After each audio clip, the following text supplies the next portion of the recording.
Dans la peau de, un podcast de Fabienne Prost, l'association de l'éloquence de la différence.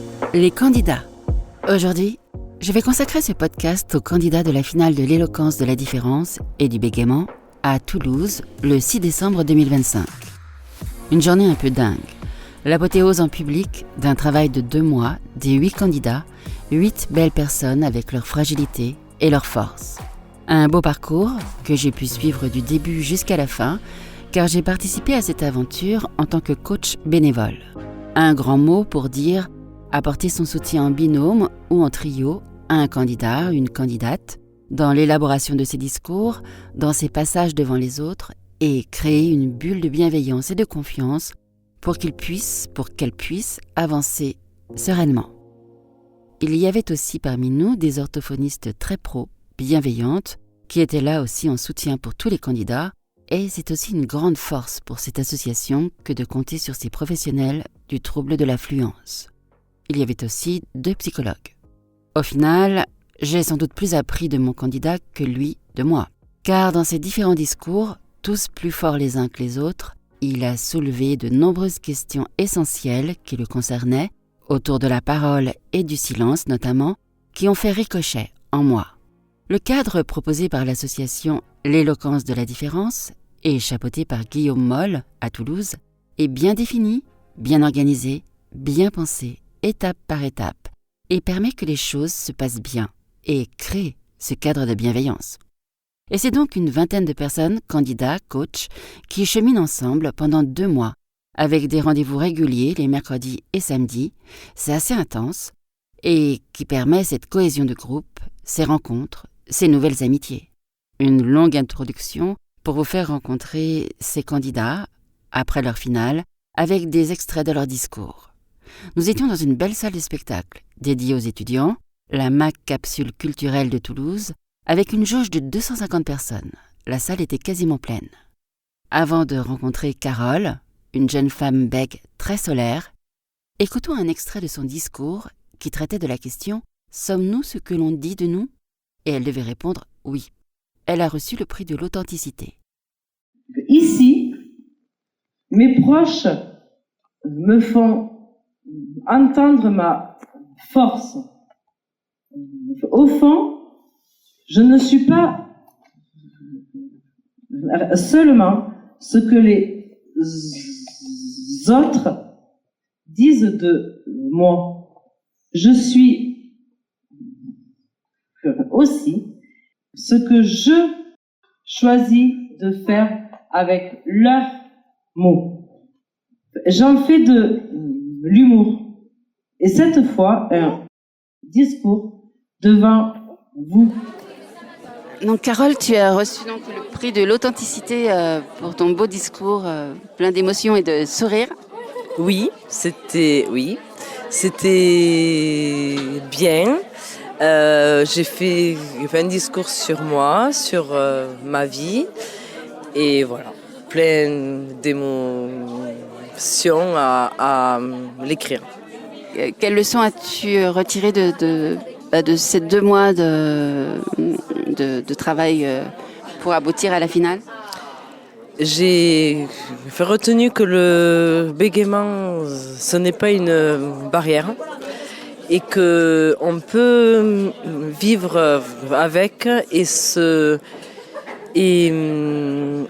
groupe-là est merveilleux. Il n'y a que des gens bienveillants, voilà, et qu'il faut surmonter ses peurs. Voilà. Est-ce que ça a été un gros challenge justement d'être sur scène pour toi ce soir ? Oui, bien sûr, ça a été du stress, j'imagine, pour tout le monde, mais ça a été un challenge de parler devant 200 personnes. Est-ce que tu le recommanderais à quelqu'un qui a un bégaiement de faire ce concours ? Bien sûr, il faut le faire parce que ça nous ça nous montre que on peut se surmonter et évoluer avec le bégaiement. Et est-ce que tu crois que ça va te donner des clés pour la suite ? Oui, je vais oser parler.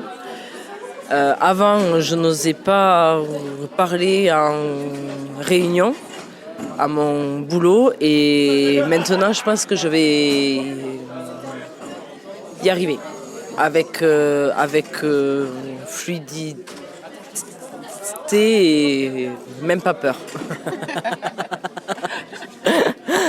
C'est ensuite Jean-Philippe que j'ai interviewé, un jeune homme qui, lui, bredouille.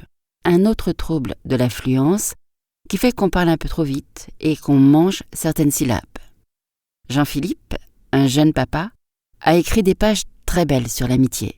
Mais il devait répondre cette fois-ci à la même question que Carole en contre. Il a reçu le prix du discours engagé. Comment j'allais me comporter sur la situation à laquelle j'étais confronté. Je vous disais que certaines personnes de mon entourage ne m'ont pas cru quand je leur ai dit que j'allais avec ma compagne au restaurant. Ils se sont offusqués parce que je suis devenu papa et qu'ils pensaient que ma vie allait s'arrêter. Ils ont vu que mon masque de papa s'était retiré pour mettre en scène mon rôle de père. Aussi, quand j'ai eu mon enfant, on pensait que j'allais avoir moins d'ambition pour évoluer dans mon métier de chargé d'affaires dans l'armée. Mais j'ai dépassé ce préjugé et j'ai passé un concours pour monter en grade. Je l'ai eu et j'ai pu construire mes activités tout en gardant mon rôle de père. Ce sont des exemples parmi tant d'autres. Mais en tant qu'individu vivant dans une société où tout est jugé, nous ne connaîtrons jamais réellement les personnes qui nous entourent. Jean-Philippe, c'est ta première fois que tu passes le concours de l'éloquence.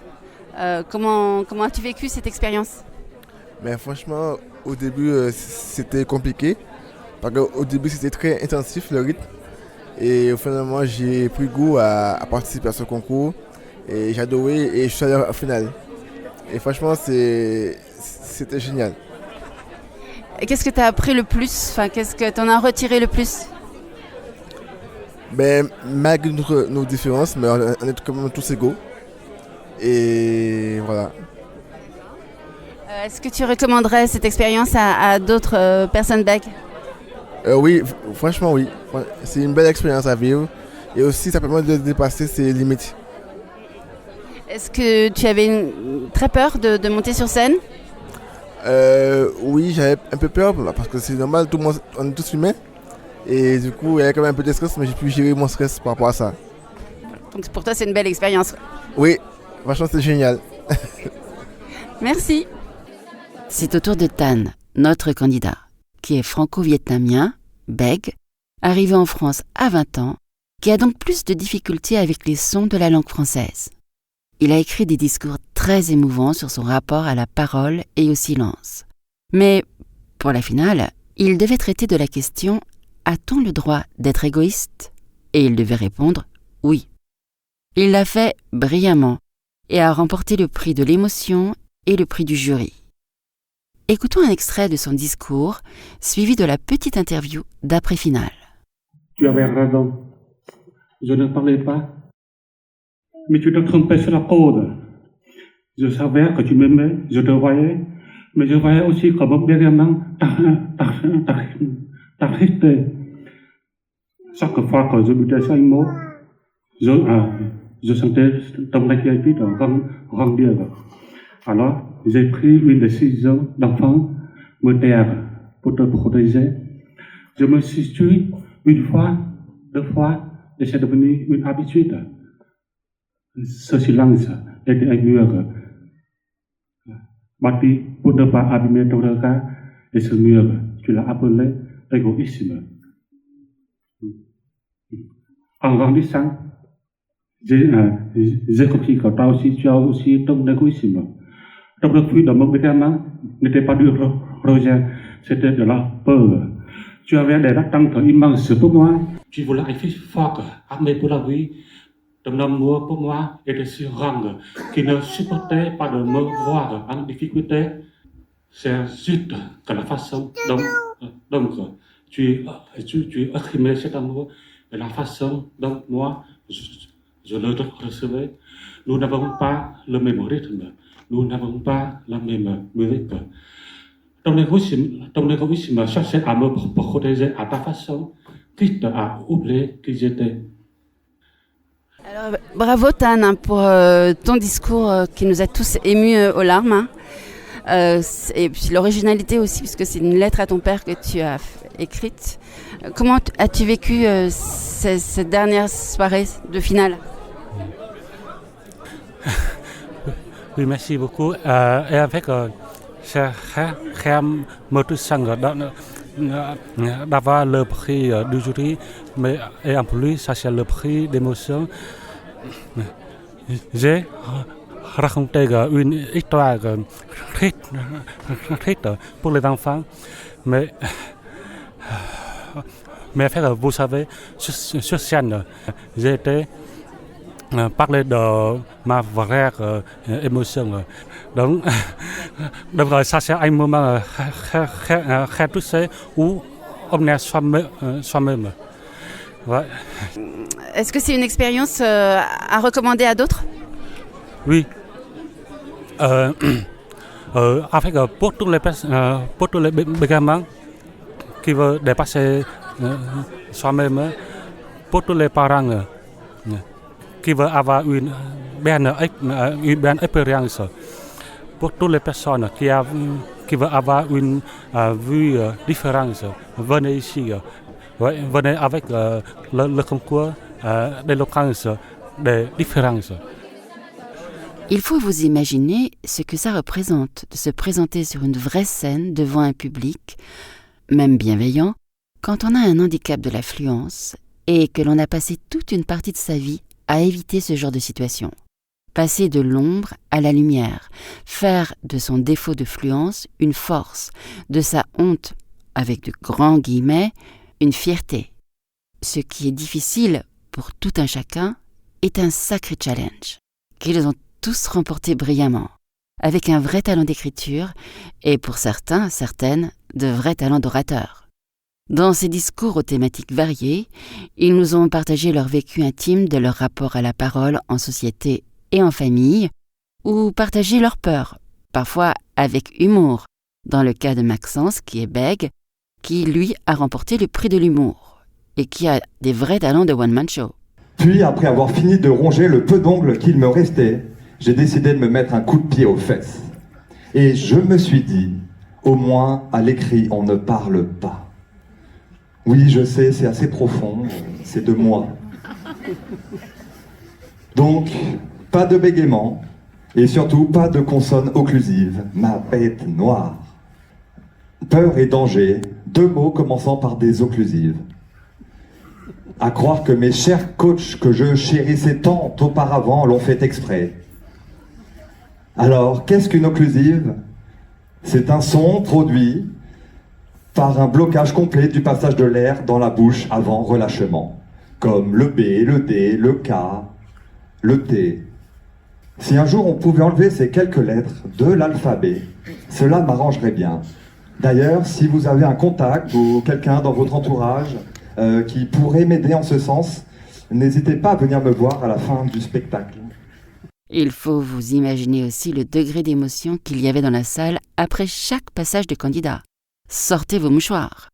Pour pleurer ou pour rire dans le cas de Maxence, ou de Thomas, qu'on va brièvement entendre ici. Il devait traiter le sujet « La peur évite-t-elle le danger ?» et dire oui. Thomas, qui est bredouilleur, nous a habitués à des discours un peu décalés, originaux, qui lui ressemblent. Il a donc traité le sujet à sa façon et a reçu le prix de l'originalité. Écoutons ce libre penseur, très à l'aise sur scène. J'aurais parlé de comment on apprend à avoir peur de traverser une route, de comment on apprend à se méfier des flammes hypnotiques. J'aurais ressorti les mêmes banalités sur la nécessité d'avoir peur pour mieux apprivoiser le monde. On se serait attendri à penser à nos jeunes années, mais que cela est radoir. Non. on ne fera pas ça. Dieu m'en préserve. Enfin, s'il existe. Je vous laisserai débattre de cette question. Vous pourrez ainsi répondre à la grande angoisse de l'humanité. Qu'y a-t-il après la mort? Rien, tout, le pardon, la souffrance, ou juste une petite tape derrière l'épaule en remerciement des services rendus. Tiens, voilà là une manière bien plus intéressante d'appréhender le sujet. La peur de la mort et de gâcher le temps qui nous est imparti. Comment tu as vécu cette soirée, cette dernière étape du concours? C'était très fort, tant et si bien que, alors que le public s'installait et que la soirée prenait forme, la soirée l'après-midi, ça montait d'excitation, de trépignement, d'appréhension aussi de monter sur scène. Et les discours de chaque intervenant étaient si forts, si personnels, qu'il y a des moments où je me dis, j'aurais presque envie de me lever et de sortir pour sortir tout ça, et mais je pouvais pas. Il y avait presque, le mot est un peu dur, mais il y avait presque une souffrance de trop d'émotions, trop de force, et ouais, ça a pris à la gorge, quoi. C'était surprenant, parce qu'on savait que ce serait comme ça, mais le vivre en vrai, dans sa chair, dans ses os, là tout de suite, ça prend, quoi. Le navire prend l'eau. Et tu as eu du mal un petit peu avec ton sujet, je crois. Oui, le sujet était un peu dur. Je l'ai pas en tête, alors je viens de passer, mais là, par rapport à la peur, au danger, alors il était un petit peu alambiqué, je dirais. Et du coup, finalement, j'ai pris la difficulté en elle-même et je l'ai donné dans le sujet. Et j'en ai tiré quelque chose. J'ai essayé de faire comme ça parce que si j'avais pas été honnête, alors pour moi, tout se serait déconfit. Oui, c'était très, très drôle et très original en fait. Tu as vraiment une écriture particulière. Merci beaucoup. Je sais pas quoi dire à ça, donc merci beaucoup. Est-ce que tu as quelque chose à ajouter? Moi, j'invite les auditeurs à essayer les associations comme ça pour s'exprimer. Alors, je vais dire pour celle-ci, pour l'éloquence, de la bienveillance, pour les bègues et pour ceux qui bredouillent, faites-le, mais même je dépasserai ça. Si jamais vous avez besoin de vous exprimer, qui que vous soyez, etc., et que vous ressentez le besoin, alors cherchez autour de vous, il y a sûrement des associations. Et parce que ce qui est important, c'est qu'on apprend à s'exprimer, on donne de soi, et on donne avec des gens qu'on découvre. Donc on se fait des nouvelles amitiés se forment, on rencontre des gens, et vu que c'est personnel, ça lie, ça fait quelque chose. Je crois que je me remémorerai la plupart des gens, tous même, avec qui j'ai vécu cette aventure. Je souhaite tous les revoir, je souhaite tous continuer à les voir, j'espère. Donc vous voyez, c'est quelque chose de fort. Donc n'hésitez pas, vous en retirez quelque chose, quoi. Merci Thomas. Merci à toi. Il y avait aussi Alal, bègue, un grand jeune homme qui a écrit un très beau discours sur le droit d'être soi-même et qui a reçu le prix de la plume. Un bel orateur à venir. Ma voix tremble parfois, elle bloque parfois, elle s'arrête, elle repart, elle hésite. Et longtemps j'ai cru que ça voulait dire « je suis moins que les autres ». Alors j'ai appris à ne pas être moi-même. Pour survivre, pour rentrer dans le moule, pour parler comme tout le monde. Pour ne surtout pas déranger. Mais un jour, j'ai compris quelque chose. On ne peut pas être soi-même quand être soi-même ne nous laisse aucune chance. On ne peut pas être soi-même quand la société décide que notre voix doit être corrigée avant d'être entendue. On ne peut pas être soi-même quand on a dû apprendre à se cacher pour ne pas avoir honte d'exister. On nous dit souvent, sois toi-même. Mais comment être soi-même dans une société où chaque parole est jugée? Ici, vous entendez, il ne parle pas parfaitement. Et alors, il bégaye parfois. Et alors, sa voix bloque. Et alors? Mais ce et alors, ce n'est pas de la liberté. Il y avait Chloé, bredouilleuse, jeune fille de 22 ans, extrêmement mature pour son âge, qui a une très belle plume et qui nous a fait réfléchir aussi sur le droit d'être soi-même, à travers les vêtements qu'on porte notamment, et qui a aussi le prix de la créativité. Aujourd'hui encore, en venant jusqu'à vous, on m'a lancé. Alors, boule à facettes, t'as cru que c'était le nouvel an ce soir ? Eh bien oui, et pourquoi pas, bonne année. Cette robe, elle me représente. Vous ne voyez pas bien, mais elle est en filet de pêche, parsemée de perles qui brillent. Les trous, ce sont les morceaux de moi que j'ai perdus. Toutes ces fois où j'ai dû me cacher, me taire ou faire semblant pour ne pas déplaire. Mais cette robe, elle brille. Et c'est pour ça que je l'ai choisie aujourd'hui. Parce que j'ai décidé de briller aujourd'hui, demain et tous les lendemains. Bien sûr, je n'allais pas aller me changer pour faire plaisir à cet inconnu qui avait été un peu trop ébloui.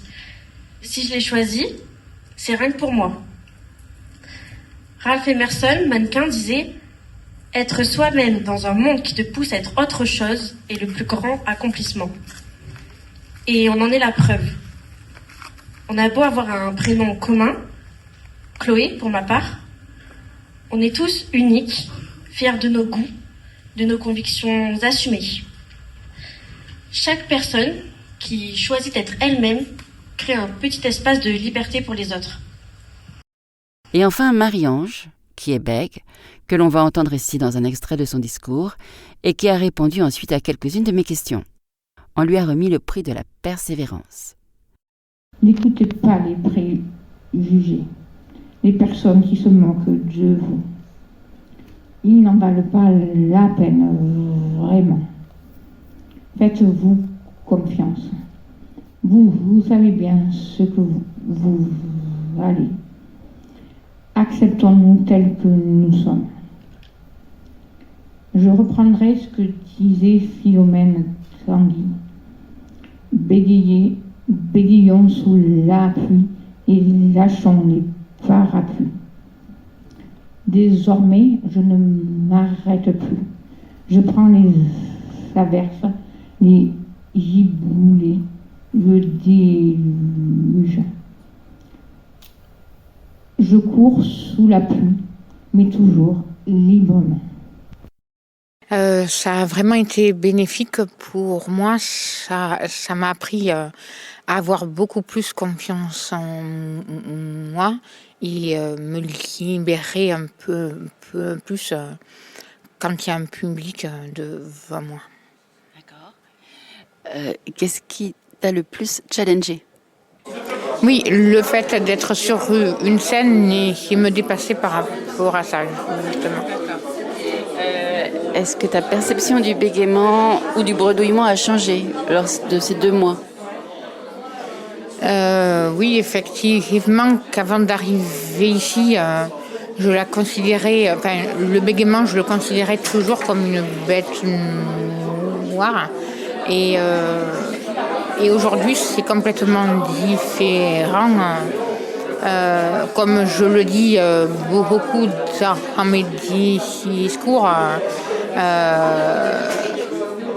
on bégaye et alors je pense que c'est aux autres à accepter notre différence.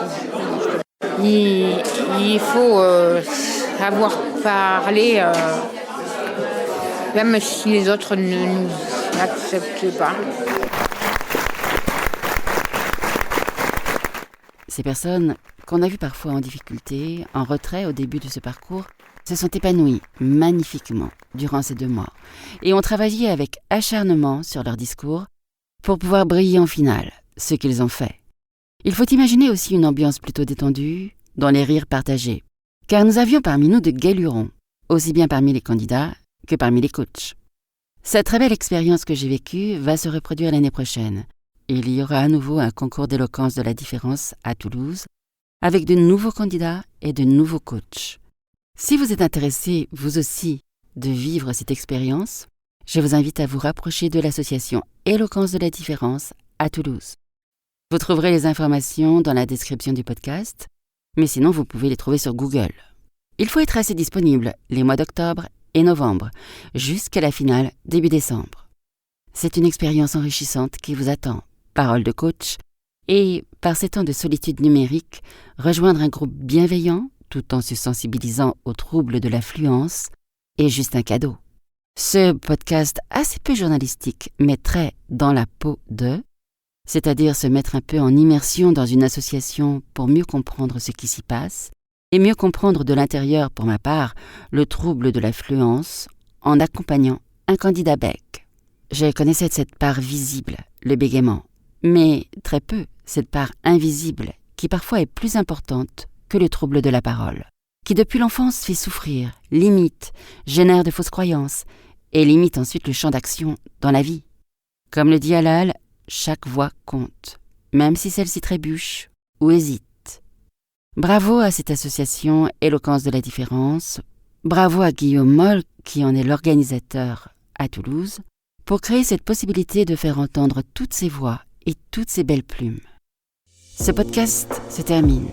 Si vous souhaitez le retrouver, rendez-vous sur les plateformes de podcast comme Spotify, Deezer, Apple Podcast et ma chaîne YouTube. Vous trouverez les liens dans la description du podcast. À bientôt pour de nouvelles aventures et de nouvelles rencontres.